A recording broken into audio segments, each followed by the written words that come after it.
Shalom Bapak Ibu, Saudara-saudari terkasih. Tiba saatnya kami akan mendengarkan renungan firman melalui hamba-Mu Bapak Pendeta Yandi Mandobe, STH. Sebelum kami bersama-sama mendengarkan renungan firman di malam hari ini, mari kita datang berdoa pada Bapa yang ada di dalam surga. Bapa,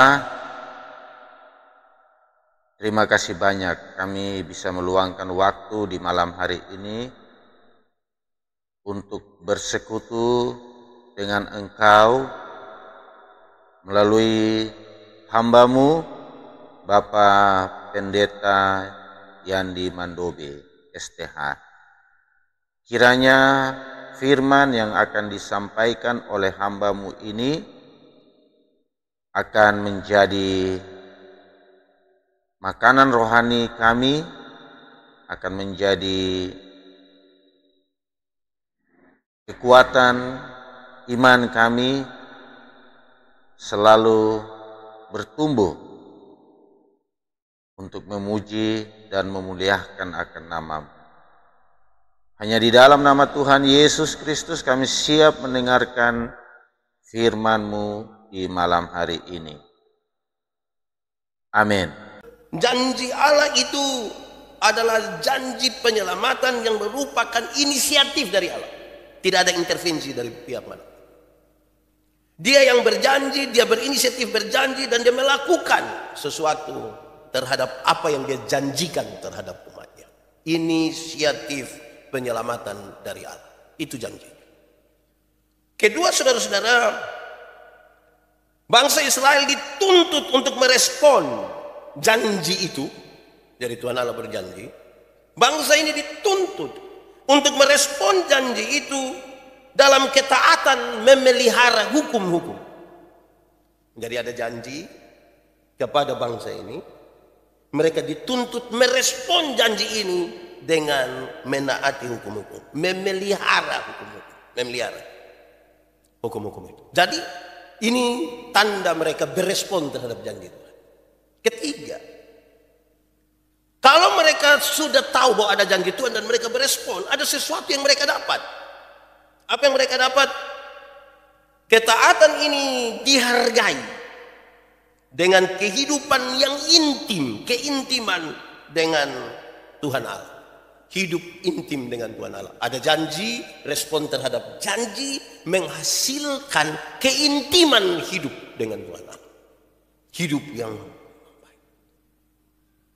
Dan yang keempat, saudara-saudara, relasi yang intim dengan Tuhan Allah pada akhirnya akan memberi dampak kepada bangsa-bangsa lain di dunia. Bukan saja bagi mereka. Sudah pasti dalam kehidupan yang baik dengan Tuhan Allah, mereka dapat sesuatu yang baik. Tetapi yang baik yang mereka dapat dari Tuhan Allah memberi dampak positif kepada bangsa-bangsa lain di dunia ini. Saudara lihat, karena itu ini bukan sekedar hukum yang seperti hukum-hukum positif kita. Itu sangat penting, tapi saya bicara ini dalam konteks latar belakangnya. Dia tidak berdiri sendiri hanya ingin mengatur orang-orang yang kacau. Bukan itu. Dia tidak berdiri sendiri. Kadang-kadang kita dulu SD itu kan kalau mau ikut ujian kan tulis sampai tulis ditaruh di jalan raya. Harap tenang, ada ujian. Harap tenang, ada ujian. Shh. Dilarang merokok. Dia bukan sekedar hukum begitu karena ada kasus tertentu. Reaksi dari kasus tidak. Ada janji. Bangsa ini diminta untuk berespon terhadap janji itu dengan memelihara hukum. Hasil dari respon itu mereka bergaul intim dengan Tuhan Allah. Dan hasil dari pergaulan yang intim dengan Tuhan Allah membuat bukan saja mereka diberkati, tetapi bangsa-bangsa lain pun diberkati. Kira-kira begitu. Lalu kita membaca teks ini sudah. Keluaran pasal 20 ayat 1 sampai 17. Sama-sama kita semua tahu bahwa dari 10 hukum itu tercatat mengasihi Allah dan mengasihi manusia. Mengasihi Tuhan, mengasihi sesama. Tapi apa catatan lebih dari dua hal ini? Mengasihi Allah dan mengasihi sesama adalah respon atas keselamatan. Respon atas keselamatan dan bukan cara untuk menemukan keselamatan. Bicara tentang mengasihi Allah, berespon terhadap keselamatan, bukan cara untuk memperoleh keselamatan. Tadi saya sudah bilang di awal, ada janji yang menuntut mereka berespon. Janji ini Tuhan yang kerjakan atas inisiatifnya. Jadi ini respon atas keselamatan dan bukan cara. Melakukan hukum-hukum ini bukanlah cara supaya mereka beroleh selamat. Bukan. Tetapi sekaligus juga dalam hukum-hukum ini mereka diajar untuk bertanggung jawab kepada sesama. Mengasihi Allah, respon, dan bertanggung jawab kepada sesama. Rupa-rupanya memang sejak awal sudah ditegaskan akan tanggung jawab sosial orang-orang yang percaya kepada Tuhan. Sekarang kan tadi saya bilang kita kan sudah hafal 10 hukum, saya tidak usah menyebut satu-satu, tambah lama lagi, sebentar mau perhadapan, saudara mau difoto lagi, menyanyi. Kita langsung. Hukum pertama, saudara, sangat berkaitan dengan janji kesetiaan. Janji setia kepada Tuhan Allah. Jangan ada padamu, tidak boleh ada yang lain. Kamu harus setia hanya kepada Tuhan Allah. Pikir-pikirlah dahulu supaya keputusan untuk percaya kepada Tuhan Allah melampaui segala sesuatu. Tidak boleh ada yang lain yang melebihi keputusan kita untuk percaya kepada Tuhan Allah. Jangan ada padamu Allah lain di hadapan. Apa saja. Dengan demikian, apa saja yang menggantikan Allah berhala. Apa saja. Makan habis kau bilang, kalau makan habis sonde rokok begini mati, botol mati sudah mati. Itu berhala. Itu berhala. Apa saja yang kita taruh kita punya hidup melebihi kesetiaan kita kepada Tuhan, dia telah menjadi sesuatu yang menunjukkan ketidaksetiaan kita. Karena itu hukum pertama sekali lagi sangat berkaitan dengan janji supaya setia kepada kita. Ini ada 100 orang yang akan diperhadapkan. Kalau kita kaitkan langsung dengan hukum ini, saudara berjanji setia ya. Jangan, saya tidak mau dengar tiba-tiba ada yang bilang memang itu hari kita sudah tidak mau, tapi aduh mau ke mana jemaat sudah pilih lagi. Tahan-tahan 4 tahun. Tahan-tahan apa? Betul-betul 4 tahun, jangan tahan-tahan. Mau tahan-tahan apa? Lepaskan. Hukum kedua, sebuah larangan yang serius. Bangsa-bangsa yang di sekitar mereka membuat patung-patung untuk disembah. Ada banyak ornamen dalam tempat ibadah yang bagus sebenarnya. Punya nilai seni yang bagus. Tidak ada yang salah. Hukum kedua sangat berkaitan dengan tidak boleh, sekali lagi, tidak boleh ada manusia yang membuat patung untuk menyembahnya. Tidak boleh. Tidak boleh ada motivasi apapun di dalam diri kita membuat sesuatu untuk disembah. Tidak boleh. Jangan membuat bagimu patung yang menyerupai apapun yang ada di langit di atas, yang ada di bumi di bawah, atau yang ada di dalam air di bawah bumi. Jangan sujud menyembah kepadanya atau beribadah kepadanya. Sebab aku Tuhan Allahmu, Allah yang cuma membalaskan dari bapa, anak, cucu, bahkan sampai cicit. Jangan begitu. Dia mau kasih tahu kalau bapa sembah berhala, nanti anak sembah berhala. Kalau anak sembah berhala, cucu juga sembah berhala. Nanti turun lagi cicit. Bekar mana ini? Jangan buat patung untuk disembah. Ya memangnya begitu kok. Masa kok kita sendiri kerja, kita sembah sendiri. Pak Pendeta Yandi kerja, misalnya dia bikin apa? Saya ini seni apa ya? Seni apa kok begitu ya? Terus saya buat habis saya sembah-sembah dia begini, woy, ini aneh itu. Hukum ini ingin menegaskan tidak boleh ada motivasi apapun dalam diri kita untuk menyembah sesuatu yang dibuat oleh manusia. Tidak boleh. Saudara, dalam konteks kekinian, mungkin saudara akan beli mobil yang jalan sendiri. Jalan sendiri, makan sendiri, minum sendiri, tidur sendiri itu mobil. Tapi jangan sujud menyembah kepadanya atau beribadah kepada. Nah, memang itu juga berat, saudara, karena dia mahal nah. Bortakuju ada orang pinjam bikin rusak gitu. Ini juga godaan. Hukum ketiga.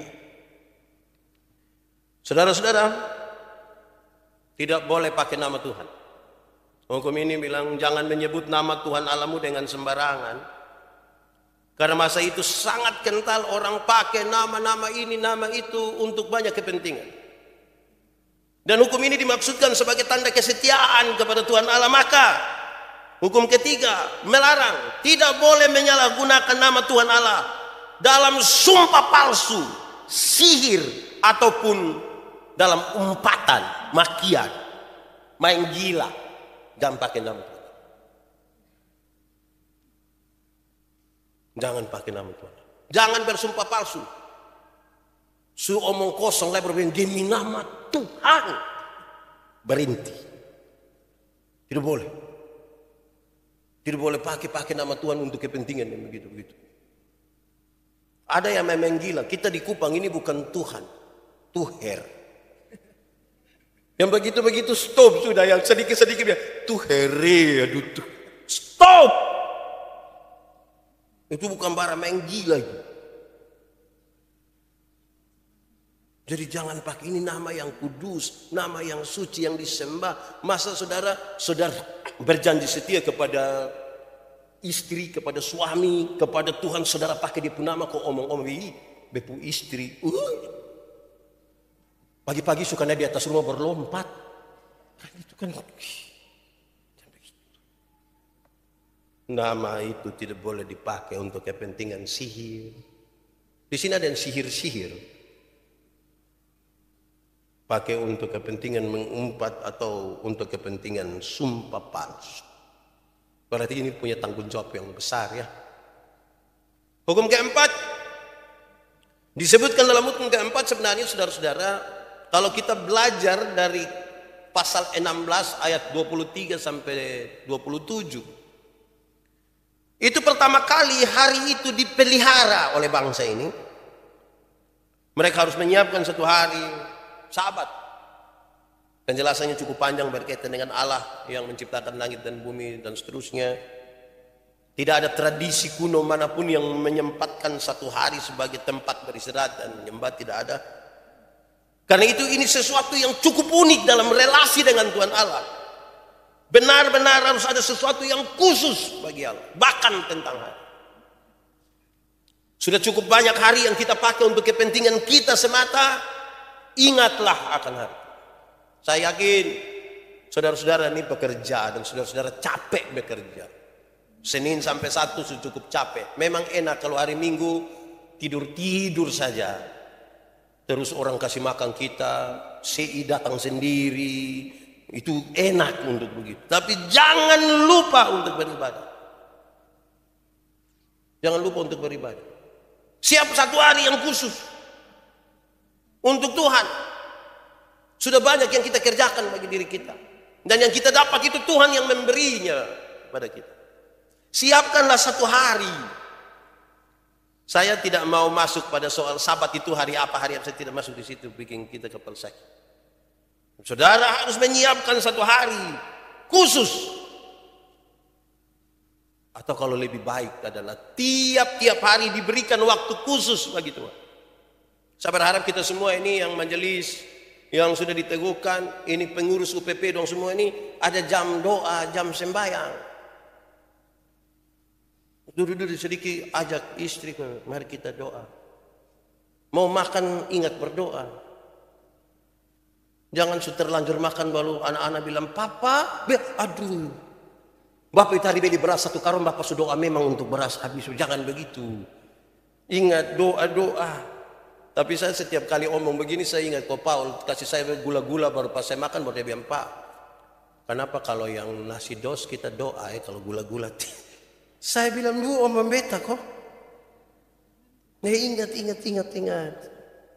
Siap waktu. Tapi penekanannya lebih jauh di sini. Kamu jangan melakukannya sendiri-sendiri. Bilang itu kepada keluargamu, kepada anakmu, kepada istrimu, kepada suamimu, kepada hambamu, bahkan kepada hewan saja kasih tahu dia. Hewan, jangan bekerja hari Minggu. Jadi hewan bilang,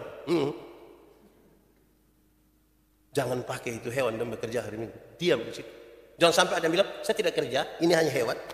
Jangan. Semua. Engkau dan seisi rumahmu. Harus ada waktu hanya untuk Tuhan. Harus siapa? Dan waktu itu harus jangan tunggu 1 minggu. Setiap hari siap waktu. Masa tidak bisa? Kita bisa aktif internet 1 hari 8 jam. Masa kok 5 menit berdoa saja tidak bisa? Oh iya, nanti sebentar pulang kami malam berdoa. Suami istri baku ajak terus. Subaku ajak baik ini. Waktu duduk ini baru don 2 batola bahela. Ya istri bilang, papa. Mama bilang, papa. Papa bilang, mam. Terus tiba-tiba anak-anak bilang, tahu ini 2 orang tua kenapa dorang? Jangan begitu. Siap hati. Sebagai respon atas keselamatan dalam konteks ini, mereka telah dibebaskan dari Mesir. Respon kita kepada keselamatan itu kita memelihara 4 hal pertama. Jaga itu. Hukum kelima, merawat orang tua. Ini masih rawat orang tua dong kok. Terus ada yang Pak Pendeta, saya orang tua, saya mau rawat siapa lagi? Kita semua ini kan ada orang tua. Ingat-ingat kita rawat dulu. Rawatlah orang tua. Kasihan. Siapa yang tidak rawat orang tua, dia kira dia nanti muda terus. Dia akan menjadi tua. Minimal muka tua. Karena itu dia harus rawat orang tua. Dengar. Hukum kelima merawat orang tua adalah tugas manusia yang paling mendasar dalam tanggung jawab kepada manusia. Maka merawat orang tua adalah tugas yang paling mendasar. Bahkan dalam masyarakat tradisional di sana, bahkan kita semua tahu tentang menghormati orang tua. Sekaligus ini merupakan gambaran peran orang tua atas anak-anaknya yang telah menggemakan pemeliharaan Tuhan atas umatnya. Jadi yang pertama, merawat orang tua adalah tanggung jawab sosial kita. Tapi yang kedua, dia tidak berdiri sendiri. Dia disebut orang tua karena dia ada anak-anak. Dan dia sudah pernah bertanggung jawab atas anak-anak. Memberi gambaran bahwa Allah memelihara hidup dari umatnya. Karena itu sesuatu yang nyata ini harus dilakukan. Bagaimana yang kelihatan saja engkau tidak menghargainya, lalu engkau harus menghargai yang tidak kelihatan. Hormatilah ayahmu dan ibumu, maka lanjut umurmu di tanah yang diberikan Tuhan alam kepada. Jadi kalau ada anak-anak, hormat orang tua. Bukan supaya orang tua dapat keuntungan, tetapi yang untung adalah anak-anak. Karena itu yang anak-anak, mulai hari ini, mulai besok, hormat orang tua.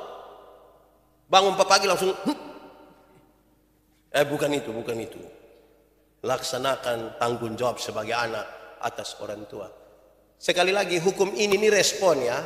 Jadi jangan bilang supaya, cara untuk memperoleh. Karena ada banyak anak-anak ini hormat orang tua hanya takut kalau nanti jangan sampai dia pun nama dikeluarkan lagi dari daftar kakak, tidak menerima warisan.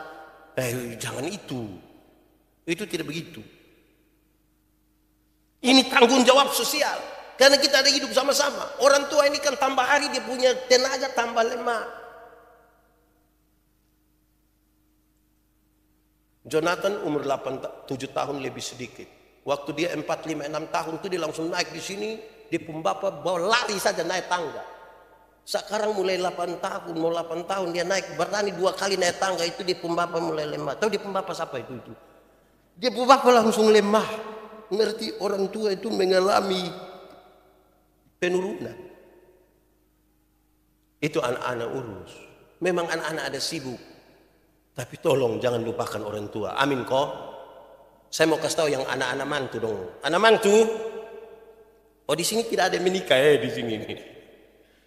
Anak mantu jangan larang istri atau suami untuk perhatikan dia orang tua. Jangan larang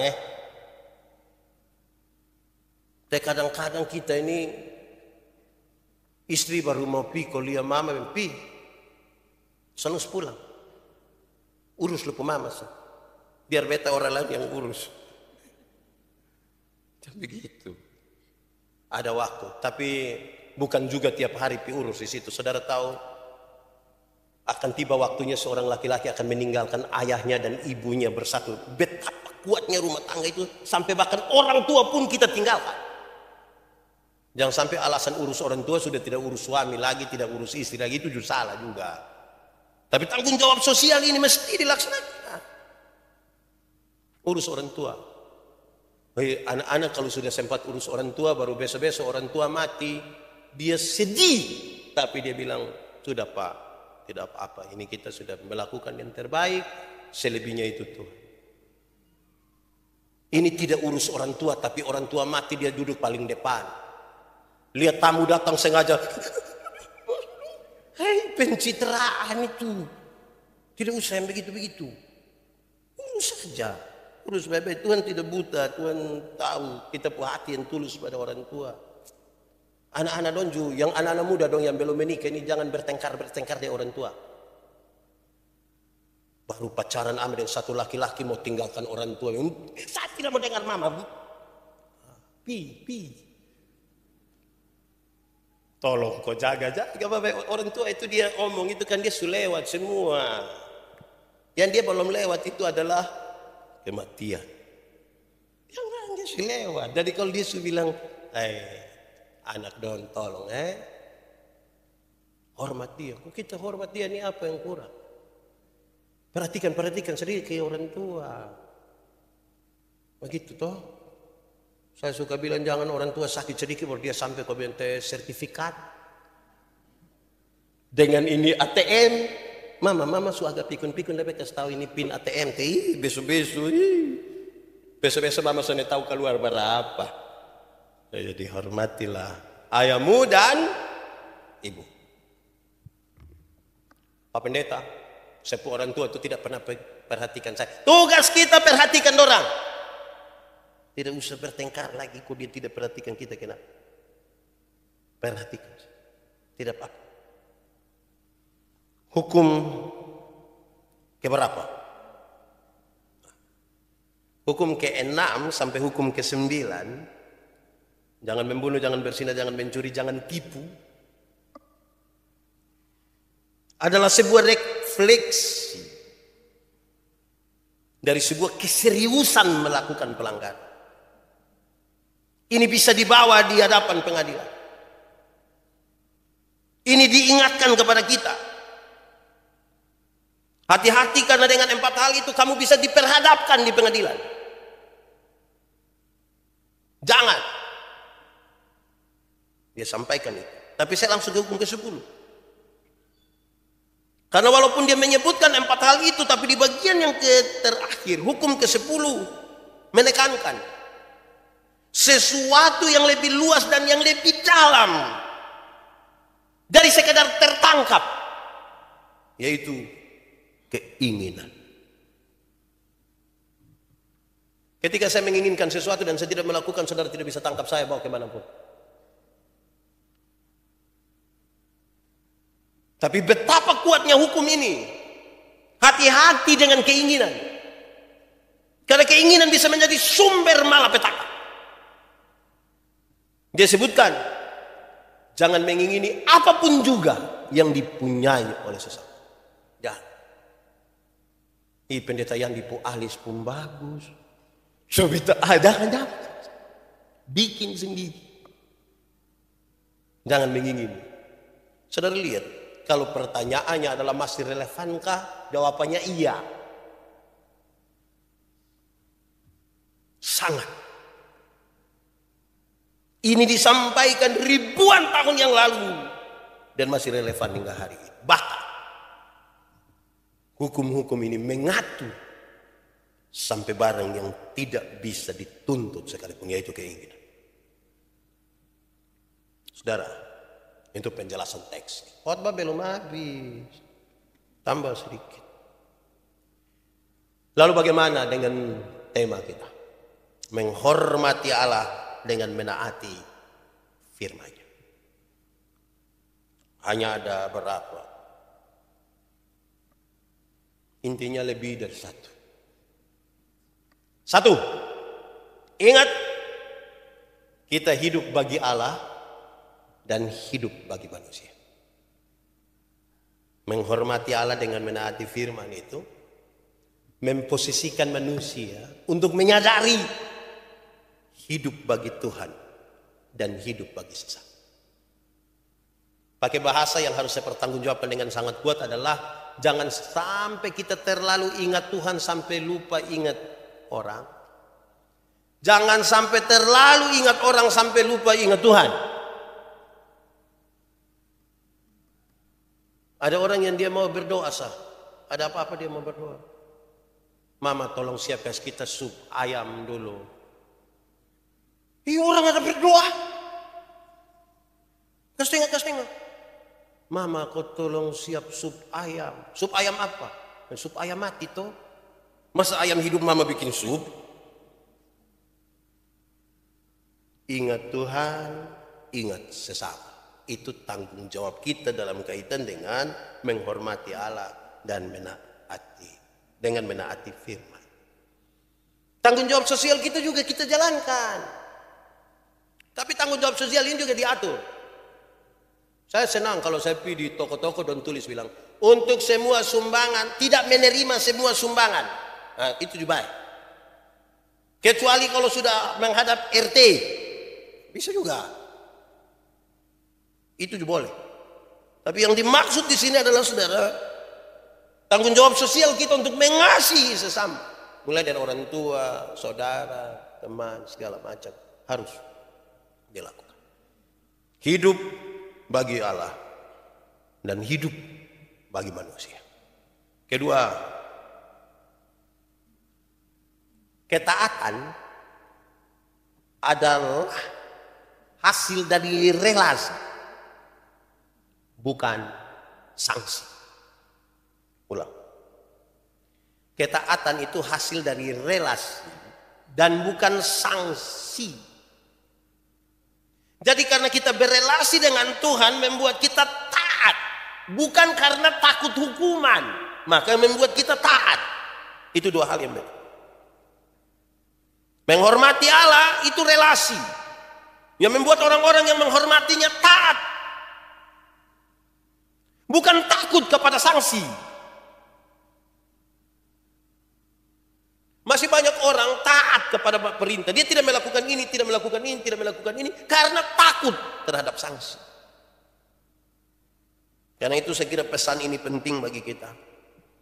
Taat itu hasil dari relasi dan bukan ketakutan terhadap sanksi. Demikian firman Tuhan di malam hari ini yang dibawakan oleh hambanya Bapak Pendeta Yandi Mandobe STH. Kiranya firman ini akan menjadi kekuatan bagi kami, menjadi semangat bagi kami di dalam menjalankan kehidupan kami hari lepas hari. Dan untuk mengakhiri firman ini, mari kita berdoa kembali. Terima kasih banyak Tuhan Yesus, kami sudah bisa mendengarkan akan sabda firman-Mu melalui hamba-Mu di malam hari ini. Biarlah iman kami semakin hari semakin bertumbuh dengan mendengarkan akan firman. Dalam nama Tuhan Yesus, kami sudah berdoa dan bersyukur kepada Allah Bapa yang ada dalam surga. Amin.